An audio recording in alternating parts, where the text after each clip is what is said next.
Nos disponemos a escuchar al maestro en Derecho Guaduch Delgado Carvajal, magistrado del Tribunal de Justicia Administrativa.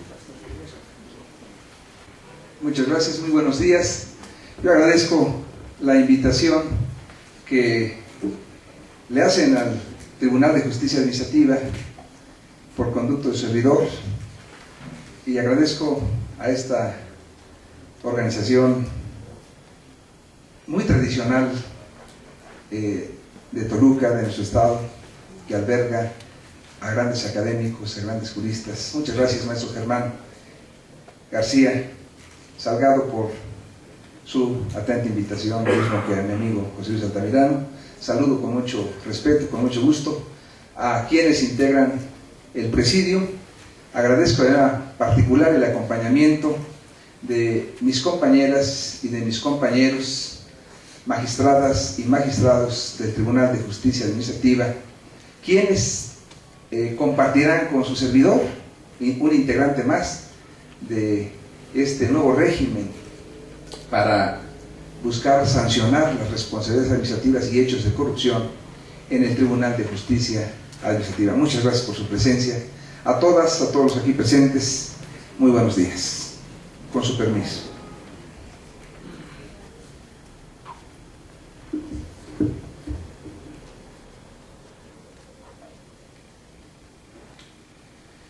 La Convención de las Naciones Unidas contra la Corrupción, firmada en México en el 2003 y en vigor a partir,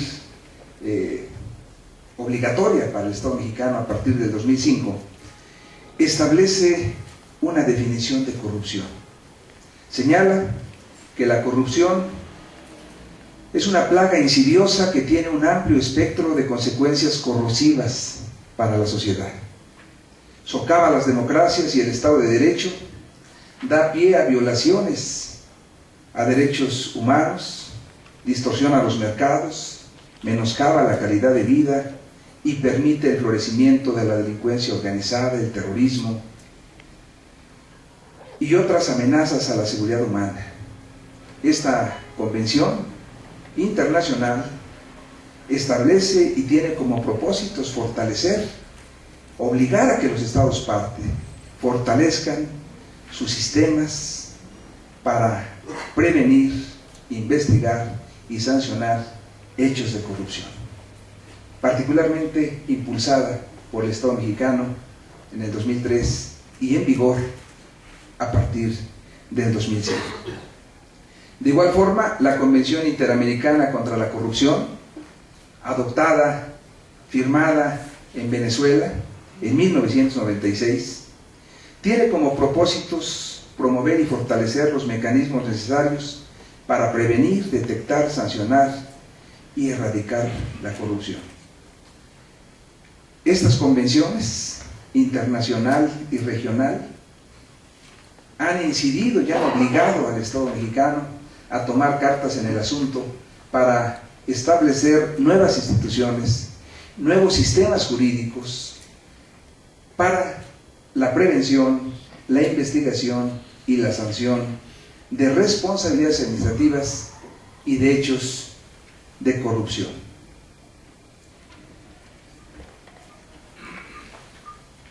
¿Qué es la corrupción? Las primeras veces que venía no usaba lentes, en las primeras invitaciones, y ahora ya tenemos que usar lentes. El tiempo irremediablemente pasa.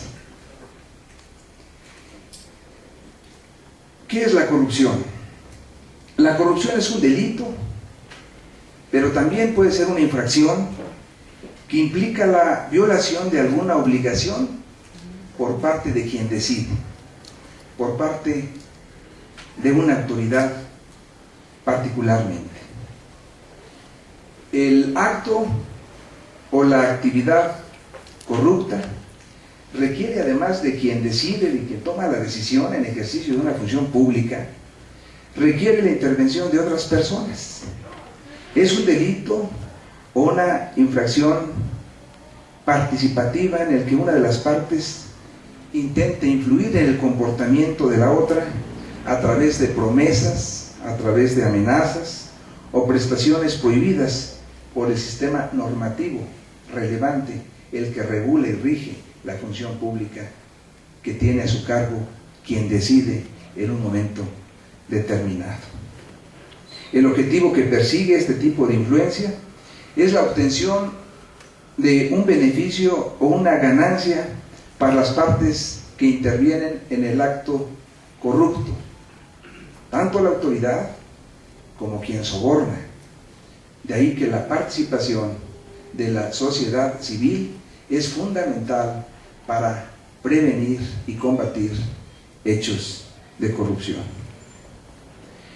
En el caso del agente corrupto, estos beneficios son casi siempre de índole económica, pero no queda excluida la posibilidad de que ellos consistan en otro tipo de gratificaciones no necesariamente evaluables en dinero. Hay factores internos y factores externos que generan la corrupción. Podemos citar algunos factores internos, entre ellos una falta de conciencia social, limitaciones o carencias en la educación, una falta de cultura de legalidad. En el Estado tenemos la ley para la promoción y fortalecimiento de la cultura de la legalidad, al que estamos obligados todas las instituciones y la sociedad en general, y a veces no sabemos ni siquiera que existe una norma de esta naturaleza. Falta de cultura de la legalidad. Hay paradigmas negativos y distorsionados, muy conocidos algunos de ellos. El que no tranza no avanza, ¿no? Por ahí decía, un paradigma distorsionado, negativo. Y también hay causas externas. La impunidad es un factor que propicia y genera corrupción y se incrementa. Salarios bajos. Hemos visto en la experiencia que verificadores, inspectores de gobernación, de regulación sanitaria, etc., si policías, si no es solvente el salario para atender necesidades de primer orden para un jefe de familia, pues es un factor externo que incide en la corrupción necesariamente. Otros factores, la concentración de poder, el corporativismo partidista, son factores que inciden en la corrupción. Y ya estas convenciones internacionales y regionales, pues ya obligan, porque son obligatorias, siempre han sido obligatorias, pero particularmente a partir de la reforma constitucional de junio de 2011, que establece que pues son obligatorias porque estas convenciones tutelan derechos humanos, el derecho humano al desarrollo de toda la sociedad, el derecho humano a recibir servicios públicos de primer orden, son derechos fundamentales que tiene una sociedad. Estas convenciones pues ya establecen qué se debe de hacer en los estados parte para prevenir, investigar y sancionar los hechos de corrupción. Y no hemos hecho más que en esa reforma federal y en la reforma particular del Estado, no hemos hecho más que tratar de aterrizar y dar cumplimiento a estos compromisos internacionales que tiene como obligatorios el Estado mexicano. Se ha señalado si en los países en desarrollo son mayores los índices de corrupción, y sí, puede verse los datos que se mencionaban hace un momento, pues pareciera que sí influyen, ¿verdad? Un país subdesarrollado, en vías de desarrollo, generalmente tiene más índices de corrupción, aunque no necesariamente así lo es, y varias experiencias históricas lo han demostrado, porque también en democracias desarrolladas, en países modernos, también se han presentado diversos hechos de corrupción. Pero hay alguna influencia necesariamente. Y se han buscado diversas reformas a lo largo de muchos años, cómo se creó en la década de los 80 la Secretaría de Función Pública, si no mal recuerdo, y se han venido generando diversas figuras, instituciones, nuevas leyes para tratar de prevenir y combatir la corrupción. Y seguimos buscando cuál será el mejor camino para combatir los hechos de corrupción. Hay varios recursos o sistemas normativos que pudieran ser preventivos o disminuir los índices de corrupción. Hay varios caminos que se han experimentado en diversas sociedades, en diversos países. Por ejemplo, un camino, una vía, pudiera ser eliminar la posibilidad de obtener ganancias extraposicionales, ganancias pues no señaladas por la ley. Y esto es cuando se acotan o reducen los márgenes de discrecionalidad con los que actúa una autoridad. Ya no quieren confiar en la autoridad o en el juez, sino que la ley señale de manera mecánica casi cuál es la consecuencia jurídica por la inobservancia de una o la violación de una norma o de una obligación. Reducir el margen de discrecionalidad que tiene la autoridad al emitir el acto. Pero estaríamos en presencia de una justicia que impone la ley y no una justicia del juzgador, y esto tiene ventajas y desventajas.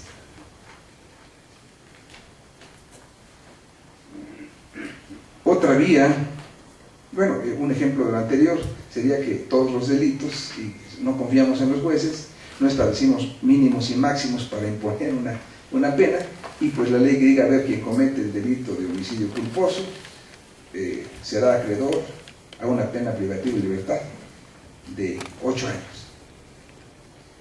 Y no hay para dónde moverse, ya no dejan margen de discrecionalidad. Parece que ese pudiera ser un camino que tiene desventajas también muy marcadas. Otra vía, reducir la probabilidad de actos o actividades corruptos, estableciendo un sistema de sanciones severas por la violación de las obligaciones o la violación a la norma. Y parece que es el camino, ahora que vemos que hay un nuevo capítulo, un nuevo título de delitos cometidos por o relacionados con hechos de corrupción, ¿no?, donde pues las penas son severas, donde se tipifican faltas administrativas graves con sanciones también muy graves, destituciones, inhabilitaciones, intervenciones de negociaciones, suspensión de actividades, disolución de una sociedad, de una persona jurídica colectiva. Parece que ese es un camino que ha adoptado el constituyente al establecer esta reforma constitucional publicada el 27 de mayo del 2015 en el Diario Oficial de la Federación, y parece que ese es uno de las vías o de los caminos que se han adoptado. Asegurar a quienes son sujetos de obligaciones, a quien decide en la función pública, acotar el deseo de obtener beneficios extraposicionales, y esto es pagarles bien, buenos salarios. Es otra vía también. Habría que buscar. Yo advierto que hay diferencias en sueldos y salarios entre instituciones homólogas, y la Constitución dice que a trabajo igual, salario igual, y esto no lo hemos cumplido, y valdría la pena hacer una revisión porque es una vía para combatir la corrupción. Ya lo señalábamos hace un momento con sueldos de policías. Entonces, elevar salarios, dignificar los salarios, es una vía que sería menos costosa que lo que cuesta la corrupción al año en diversos países. Sin embargo, esta pues tampoco es la solución total, todos tienen ventajas y desventajas. Nicolás Maquiavelo decía que los deseos humanos son insaciables, pues la naturaleza humana desea y quiere todo. De aquí surge una eterna insatisfacción.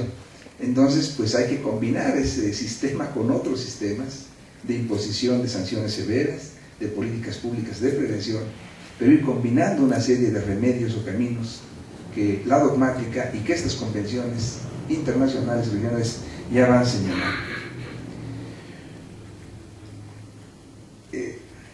Cuando tuve la oportunidad de ser presidente del Tribunal Superior de Justicia,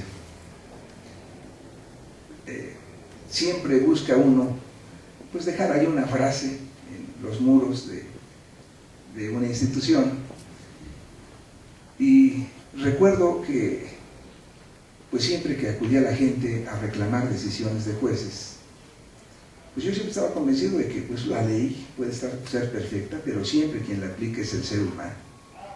Sí se requieren buenas leyes, buenas instituciones, buenos sueldos, ¿verdad? Pero particularmente se requiere una convicción ética y moral del servidor público. En eso necesitamos trabajar, sensibilizar al servidor público, no solamente expedir códigos de ética, sino llevarlos a la praxis con comisiones que estén revisando, adicionalmente a los medios coactivos que estén revisando la actuación del servidor público. Ahora, la participación también del constituyente permanente ha considerado en esta gran reforma constitucional, ha considerado fundamental y también lo ordenan las convenciones internacionales y regionales que citábamos, la participación de la ciudadanía. Por eso es que tanto en el Sistema Nacional Anticorrupción, el Sistema Estatal de Corrupción, habrá un comité de participación ciudadana que ganó la ciudadanía la posibilidad y ahora la obligación de presidir el comité coordinador que estará evaluando y diseñando las políticas públicas para prevenir y combatir la corrupción. La participación de la sociedad civil es fundamental. La transparencia, la rendición de cuentas para prevenir y combatir la corrupción. Hay varias vías o caminos y es por eso que, como se señalaba hace un momento, producto de esas convenciones internacionales y regionales, es que el 27 de mayo del 2015 se publicó en el Diario Oficial de la Federación una gran reforma constitucional que establece, entre otros aspectos, me parece fundamental el que se establecen las bases constitucionales y el diseño constitucional del Sistema Nacional y Estatal Anticorrupción. Se buscaron diversos mecanismos, quién debe de vigilar y quién debe de imponer sanciones. Se está dando la confianza por disposición del 73 constitucional, por disposición del 109 y 113 constitucional, se está dando esta confianza a los tribunales de justicia administrativa, tanto al Tribunal Federal de Justicia Administrativa como a los tribunales de justicia administrativa locales, que ahora ya no es opción que operen los estados, como así lo señalaba el 116 constitucional, sino ahora es obligatorio que haya en cada entidad federativa tribunales de justicia administrativa. Y van a tener, a través de sus salas especializadas, la responsabilidad de intervenir en el procedimiento administrativo sancionador. Es una reforma muy importante a la que está ajustando el Estado mexicano para avanzar en esta materia. Y en el Estado de México, también, como se señalaba hace un momento, se dio una reforma constitucional y se expidió todo el marco normativo secundario para echar a andar el Sistema Estatal Anticorrupción y para conferir atribuciones a los órganos de control interno, a los órganos internos de control, al órgano superior de fiscalización, a la Secretaría de la Contraloría, para que a través de unidades de investigación, a través de unidades de sustanciación y de resolución, puedan estar investigando a través de auditorías, investigaciones diversas de auditorías, pero también a través de investigaciones derivadas de denuncias anónimas o de denuncias de la sociedad civil. Debe diseñarse a la brevedad un sistema informático que esté al alcance de toda la sociedad, en todas las instituciones, para que puedan hacer denuncias anónimas o denuncias de manera directa.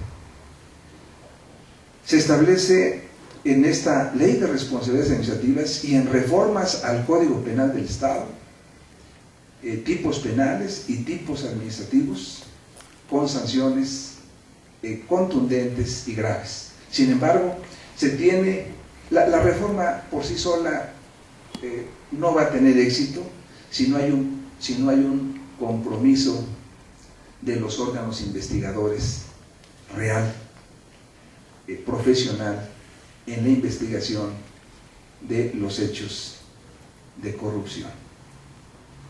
Es un avance que ya no el titular de los órganos designen a los contralores internos, sino que sea la legislatura. Es un avance muy importante.